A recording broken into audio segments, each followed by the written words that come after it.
গালফুড এই আয়োজনে আমি আসতে পেরে নিজেকে অত্যন্ত ধন্য মনে করছি। আমি নিজেই আরব আমিরাতে নতুন এসেছি। আমার জন্য এটা ১ম গালফুডের ইভেন্ট। আর আপনারা জানেন এই আয়োজনে আমাদের যারা পার্টিসিপ্যান্ট তাদের ভিসা পেতে আমাদের যথেষ্ট বেগ পেতে হয়েছে। একটা বড় টিম ৭১ জনের একটা টিম তাদের ভিসার জন্য আমাদের বড় রকমের একটা এফোর্ট দিতে হয়েছে। আলহামদুলিল্লাহ আমি খুবই খুশি যে আমরা যদিও একদম শেষ মোমেন্টে হয়েছে, বাট সকলের ভিসা করা গিয়েছে এটা আমি একটা প্রাথমিক সাফল্য ধরে নিই। কারণ আপনারা জানেন সবাই যে এই দেশে আমাদের সাধারণভাবে ভিসাটা বন্ধ হয়ে আছে, বিভিন্ন ক্যাটেগরির ভিসা বন্ধ হয়ে আছে। তো সেখানে আমরা এই ইভেন্টের গুরুত্বটা এই হোস্ট গভর্নমেন্টকে আমরা বোঝাতে পেরেছি এবং আমাদের পার্টিসিপেশন এই ইভেন্টের জন্য কতটা গুরুত্বপূর্ণ এটা আমরা বোঝাতে পেরেছি বলেই আমরা সকলের জন্য ভিসা ব্যবস্থা করতে পেরেছি। তো আমি মনে করি যে প্রাথমিকভাবে এটা আমরা যে এফোর্টটা নিয়েছিলাম আমরা এটা সরকারিভাবে টেক আপ করেছি, এটা আমরা করতে পেরেছি, এটা আমি ব্যক্তিগতভাবে খুবই আনন্দিত। আর আমি দেখলাম প্রাণচাঞ্চল্য দেখলাম আমাদের সকল পার্টিসিপ্যান্টসদের মধ্যে। টার্গেট অ্যাচিভ করার ব্যাপারটা টার্গেট অ্যাচিভ করা সিম্পলি একটা ফিগার মাত্র। আমি বিষয়টাকে ফিগার দিয়ে সাফল্য বিচার করতে চাই না। আমি মনে করি যে আমি একজন বিজনেসম্যানকে এটা বলতে শুনেছি যে গালফুড আমাকে ইন্ডাস্ট্রিয়ালিস্ট বানিয়েছে। সো এইটা খুব চমৎকার একটা কোটেশন যে একটা ইভেন্টে ওনার রেগুলার পার্টিসিপেশন ওনাকে কতটা ইন্সপায়ার করে যে উনি ধীরে ধীরে নিজের কোম্পানিকে এবং নিজের অ্যাক্টিভিটিসকে প্রসারিত করেছে।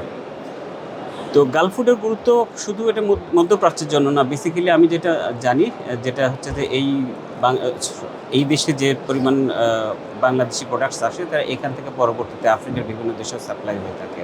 এটা গার্মেন্টসের জন্য সত্য এবং খাবার দাবারের ক্ষেত্রেও সত্য, প্যাকড ফুডের ক্ষেত্রেও সত্য। তো আমরা যেটা আশা করছি যে এই ট্রেন্ডসটা দিন দিন বাড়বে। কারণ আমি মনে করি যে আমাদের নিজেদের যে ডায়াসপোরা আছে দেশে, আমরা বাংলাদেশিরাই যদি বাংলাদেশি প্রোডাক্ট বিভিন্ন সুপার মার্কেটে কিনতে থাকি তাহলে এটার ডিমান্ড দিন দিন বাড়তেই থাকবে এবং গুড নাম্বার অফ বাংলাদেশি ওনার আছে এই দেশে। এক্স্যাক্ট সংখ্যা আমি বলছি না, সেটাতে কিছু ডিবেট থাকতে পারে, বাট খুবই ভালো সংখ্যক গ্রসারির বাংলাদেশি ওনার আছে এবং অনেক সাপ্লায়ার আছে যারা বড় বড় চেন শপে সাপ্লাই করে থাকে, তারা ওনার বাংলাদেশি। ওনারা যদি বাংলাদেশ থেকে প্রোডাক্ট সোর্সিং করেন তাহলে এই ডিমান্ড দিন দিন বাড়তে থাকবে এবং তখন আমরা একটা রিলায়েবল এবং বড় একটা সাপ্লায়ার হিসেবে নিজেদেরকে প্রতিষ্ঠিত করতে পারবো। আপনাকে আমার ধন্যবাদ দিতে হবে এই জন্য যে ভিসা বন্ধ কেন হয়েছে তার কিছু কিছু কারণ আপনারা জানেন, আপনি নিজেই উল্লেখ করলেন, আমার নিজের আর বলতে হবে না।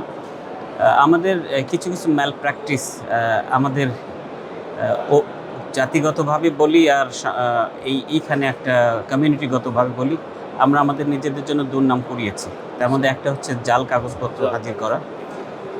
দেখা গিয়েছে এমনটা, যেটা আপনি বলেছেন, দেখা গেছে এমনটা যে ইঞ্জিনিয়ারের জব নিয়ে এসেছে, ক্লাস 8 পাস, তাকে বলা হইতেছে আপনি কোন ইঞ্জিনিয়ারিং কলেজ থেকে পাস করেছেন, ও কলেজের নাম বলতে পারছে না।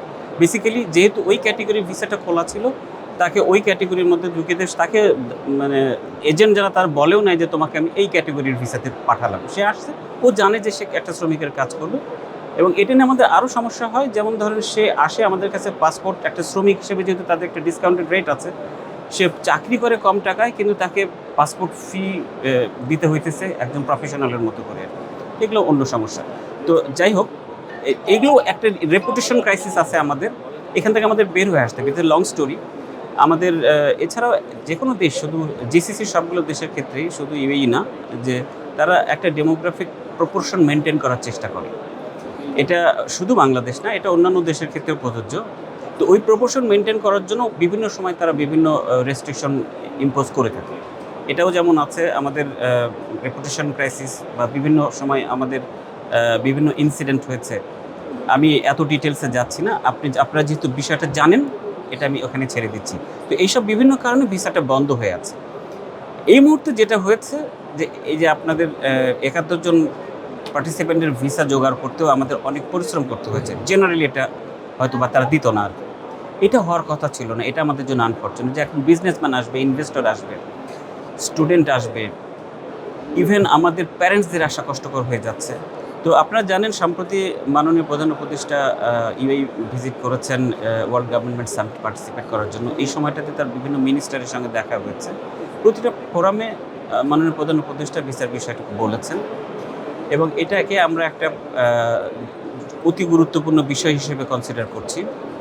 আ আমরা শীঘ্রই আরও এ পদক্ষেপ দেখতে পারবো। আমরা আশা করছি যে এইটা নিয়ে আমরা ওয়ান অন ওয়ান মিটিংয়ের ব্যবস্থা করব। ইনশাআল্লাহ দেখা যাক। আমি এখনই সাকসেসের কথা বলছি না। তবে এটা ঠিক যে আমরা একসাথে হয়তো ব্ল্যাঙ্কেট ওপেনও হবে না। এটাকে একটা, একটা করেই খুলতে হবে। একটা, একটা করে আমাদের নেগোশিয়েট করতে হবে। তো সেক্ষেত্রে বিজনেস এবং ইনভেস্টর ভিসা তো ডেফিনিটলি প্রায়োরিটির মধ্যেই থাকবে।